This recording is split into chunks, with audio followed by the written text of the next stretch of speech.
Hey, what's up guys? Drew here over at RevHiker Outdoors, and stick around because I've got a review of the Bark River Knives Northstar. Okay guys, so this was actually sent in to me by a really cool subscriber and follower on Instagram. He's a really good dude. He's a new dad, so congrats Austin. It's the hardest thing you'll ever love, being a dad. But anyway, I wanted to, he sent me a bunch of knives to review. If you guys remember when I did the Ontario knives, Falcon, that was his, this is his. He sent me a Benchmade, I think this is the Saddle Mountain, not the Skinner, Saddle Mountain Hunter maybe, I don't know, it's escaping me right now. And then he also sent me, it's a Saddle Mountain Hunter. Then he also sent me like this Tops Tebow, which I'm going to be reviewing pretty soon, and as a preview, I really like this thing. Really good. But anyway, today is about the Bark River Northstar. Now, you can probably see this thing's a bit dirty. I've been testing it a lot, beating it up. This is A2 steel, 4 1/4 inch blade, 8.5 overall. Got it like this is like a lanyard hole in the back, but it's also can serve as like a pommel. If you needed to crunch something up, I don't know how tough it would be. It's a little bit thin. But nice thick blade stock on this. It's like a full, taper. So it's a distal taper, so it just gets thinner and thinner as it goes out. But it still holds quite a bit of strength, and you'll see that in the video. The one thing that I didn't test with this thing was fire making, as far as like striking a ferro rod, because these do not come with like a 90-degree spine. So, there's that. You're not going to be able to spark a ferro rod from the factory, at least with this Bark River knife. All these Bark Rivers are full convex with a convex edge. So what I did is I touched up the convex edge with kind of my method for sharpening convex blades. And I think in tool steels and stuff, I think a convex edge is probably the best way to go, in my opinion. It just kind of maximizes their edge holding. And still, gives you a lot of toughness, more toughness than say, like a regular bevel would. But I really like this thing. It's like 4.5 ounces without the sheath, I believe. So, nice, lightweight. I could absolutely see this as a good hunting knife too. I really, really like it. I didn't get it on camera, but I cut up a bunch of meat with this thing. I actually cut up a bunch of my venison from last year. To make jerky and to cube it up for some, and I apologize for my dog. Hey, get out of here. Get lost. I'm making a video, you dork. Go, get in a cage. He won't get in his cage. He'll walk over to it and turn around and come back.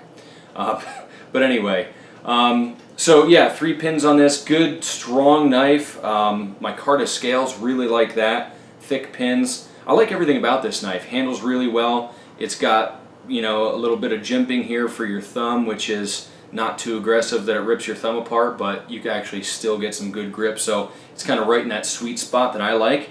Leather sheath is really nice, really good retention. You'll see that all in the video. But I put this thing through its paces, Now, it's a little weird for me, to do feather sticks with this knife because it's a full convex. And I'm so used to either a Scandinavian grind or something with a secondary bevel, or a saber grind with a secondary bevel, something like that. So if you haven't used a full convex before, it takes you a minute to get used to it. So I tried a couple times and I was getting like decent, okay results. I mean, they would have been able to catch a spark, but they weren't where I liked them to be. But it just takes a little bit of time. I'm always switching back and forth between these different knives, so it takes me a little while to get used to each one. Now this A2 steel, I hadn't really had much experience with it, but I really like it. It takes an edge super easy. Now if you're wondering how I sharpen this and how I touch up a convex edge, is I have a large leather strop glued to a pine board. It's double-sided, have 2 different compounds in there, but what I do is I take wet dry like automotive sandpaper, and with this one I looked at it and there really wasn't too many big imperfections, so I took the 1200 grit and I lay it on top of the leather and I hold it tight and I just make some passes just like I was stropping it. but I strop it basically strop it on the sandpaper.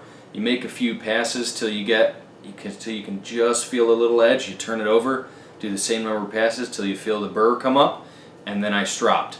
And I did it white compound, green compound, and then I just quickly did it on the red. And this thing was hair whittling sharp. I mean, it took an edge really quickly with very, very little effort. And even after I got done with all my stuff, it seemed to have held up very well. I mean, you'll see it in the video, but I shave my hand after I get done, whipping on this thing for like 10 minutes of doing carving and batoning and notching and stuff like that. But in all my bushcraft related tasks, it did very well. Like I said, the convex is a little different to get used to for feather sticking, but it certainly did that. And the only thing it couldn't do was taking a spark or making a spark with the spine, or making scrapings with the spine. But that could easily be remedied by the end user. Overall, really not like this knife quite a bit. I haven't owned a Bark River. I've sharpened a few of them for people, and everyone I get a hold of I really like. I know that they're pricey, okay? So, price point on these, you're not going to go into Walmart and pick one of these up for $25 or $50, like you're going to lay out some money for Bark River. But that being said, all American made. I think the stuff's made up in Michigan. Yeah, I mean, I like it. It's a good knife.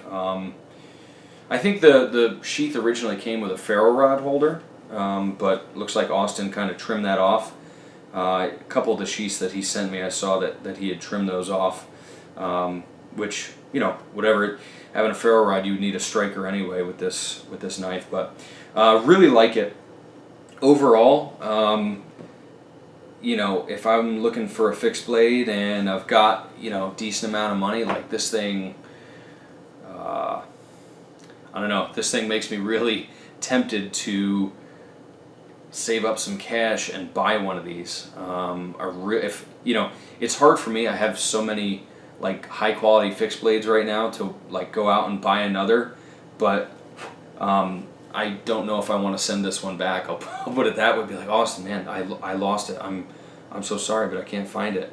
And I wouldn't do that. Obviously, I wouldn't do that. But I really like this knife, guys. So I think for functionality, the grip is very comfortable. I didn't get any hot spots while using it. I've used it a few times. I used it in the kitchen I prepped like 3 or 4 meals with it. I prepped an entire stew.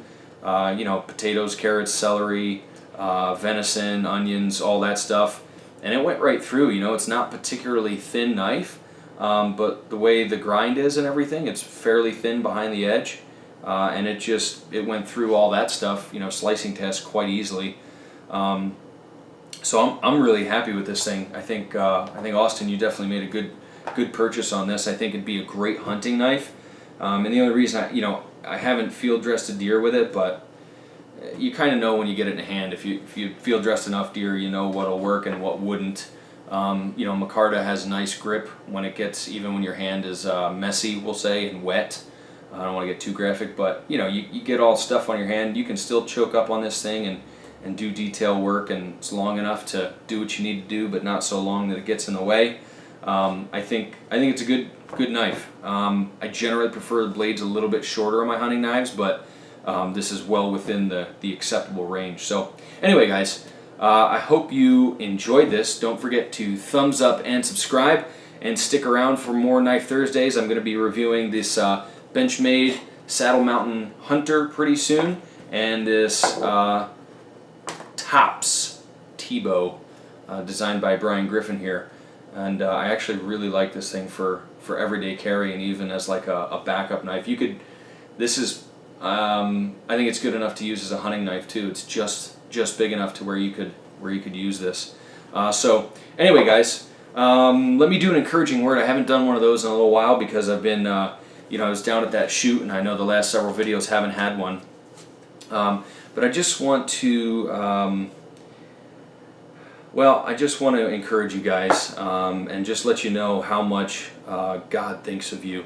A lot of times people struggle with self-worth, and they think, I'm not good enough, I'm not this, I'm not that.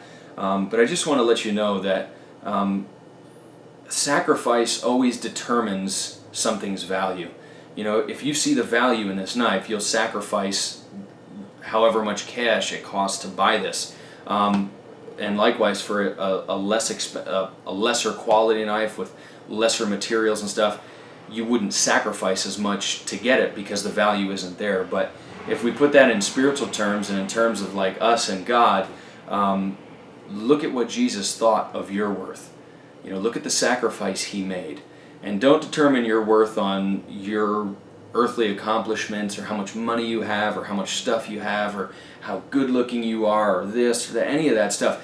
Your worth is solely determined by the sacrifice that Jesus made for you, and he gave it all. He shed his own blood for you. So I just want to encourage you guys, if you're feeling down, if you're feeling depressed, if you're feeling anxious, if you feel like you're just not worth it, let me tell you, that's not true. And Jesus let his actions speak just as loud as his words.